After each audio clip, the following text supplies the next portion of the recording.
And welcome back to the Hot Lap. We are talking the Rally Islas Canarias preview. Yes, with Elfyn Evans leading the standings, going in what is his most successful season to date, or up until now, at the very least, his most successful start.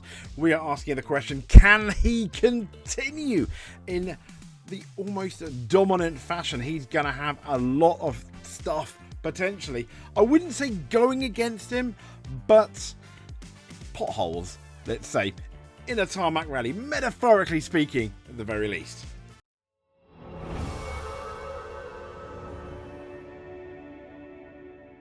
So welcome to Rally Islas Canarias. It is officially Rally Week as we are recording this on Easter Monday. But let's remind ourselves, before we get into it, the WRC standing. This is from motorsport.com, and it is, as we mentioned, Elfyn Evans leading. He's pretty much got a rally lead over the 2024 Rally World Champion, Terry Neuville. Or Neuville, if you will, on 52 points. Tanak is on 49. Yeah, not far away at all. Sebastian Ogier.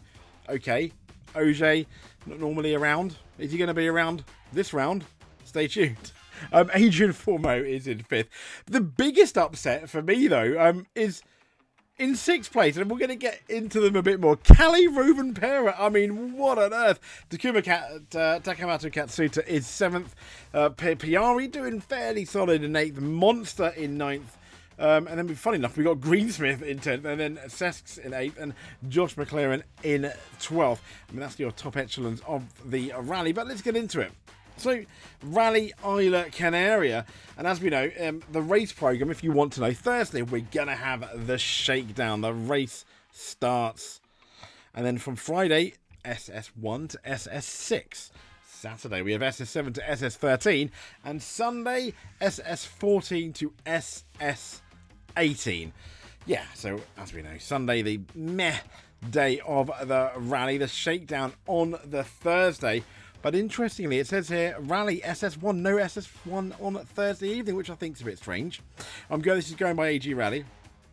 So as we know, day one, this is local time, 1 minute past 10. It's going to be the shakedown. And then Vendredi, which is Friday in French, I believe, 0903, 3 minutes past 9, is the rally is go. And it's ending at 1940, 20 to 8 in the evening. When it starts, I'm wondering whether it's going to start to get dark then.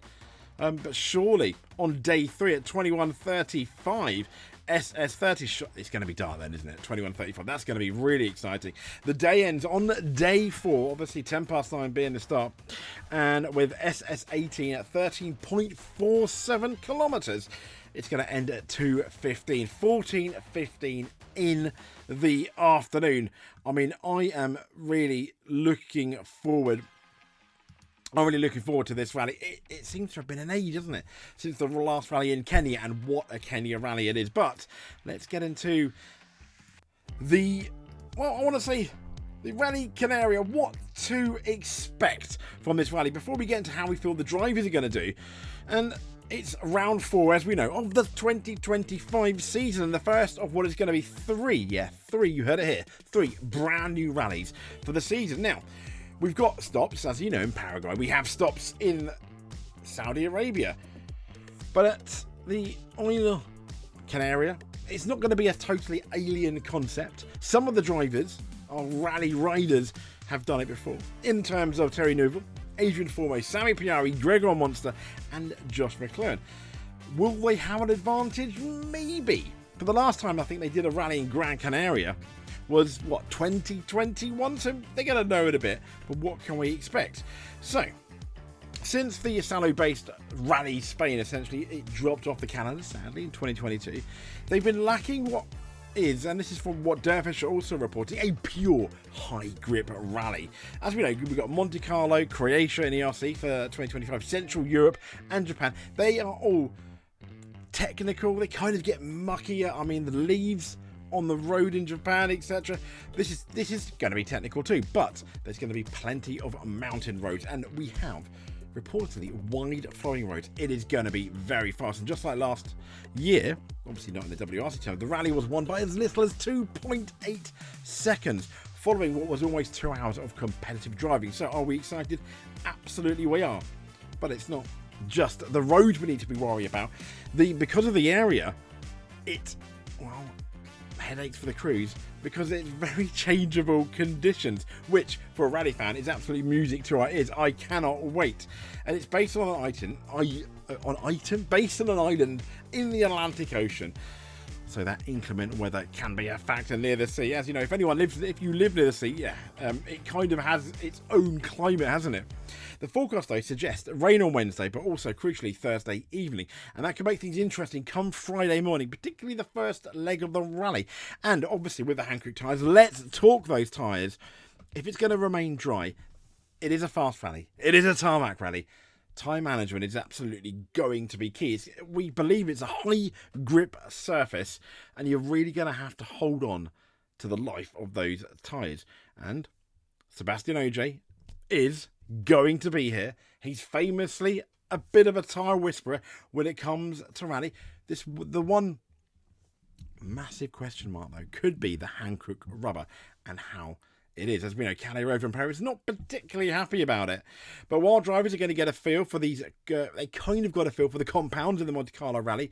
Let's be fair. The ambience, the atmosphere, the weather, etc., and how the tyre reacts to the tarmac in different temperatures is very different as to, obviously, this rally here as we are getting into spring. And Monte Carlo was a bit of a struggle for some on those tyres. Calais Rover and Para again, which is going to be quite interesting. But now let's get into our WRC rally drivers, shall we? So welcome to our rally driver part of the preview. And who should we talk about first? Well, let's talk about this guy here first. It's about Seb Ogier. He is going to be in the rally, isn't he? Which is a good thing. So Seb Ogier in the rally. How do we think Seb Ogier is going to do? I think he's got to be going as one of the favourites because of what he did, obviously, at Monte Carlo. He's going to be a much more refreshed. He has absolutely, unlike Elfyn Evans, he's got absolutely nothing to lose. I think he's going to be, I think he's up there. You've got to talk about him potentially winning it. Now, I don't think Josh McLaren's going to win the rally. Absolutely not. But I do think, and maybe some people think I'm being a bit unfair, I do think he's got more talent than his teammate Gregor Wanster. Now, but neither of the N Sport drivers are as talented as Adrian Formeau was last year. They're both very much learning. They could be. And I expect McLaren to be better than Monster, unless obviously a big mistake happens, but I don't think they're going to be that much better. I don't know if they're going to trouble the Toyota and the Hyundai squads, unless there's going to be a problem. The same with Gregor Monster. I don't feel they're going to trouble the top echelons of the Toyota and the Hyundai drivers, unless either of them go into problems. But it is a fast rally, and as you know, with a rally, it just takes 1 second, and then let's be honest, the rally can be absolutely on its head. And I'm really interested to see how Sami Piari's going to be here. As we know, I think he has been here before, back in 2021. He has had a lukewarm start to the first few rounds. I'm not saying he's disappointed us, but I can't help but feeling we wanted more. I mean, at least me. I wanted more from Sami Piari coming into this year. And talking about wanting more, this guy who nearly won a rally in Sweden, made that mistake in Kenya. We're back to the old Katsuta. We want the Sweden Katsuta. We want the focused, the fast Katsuta. And the problem we've got is at no point, each day seems to be different for Takamoto. You don't know what Taka you're going to get. Come obviously the morning of a rally, and the Friday Taka could be different to the Saturday Taka. What we need is a consistent Taka all the way through, and a very good Taka. Are we going to get it? Well, therein lies the massive question mark. Now, the pressure, I'm going to say, is not exactly on him at the moment, but at the beginning of the year, we did say that Taka needs to perform. Perform he did in Sweden.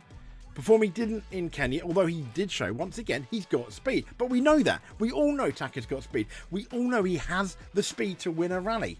but he doesn't have the consistency, and that's the massive question mark still going into this rally.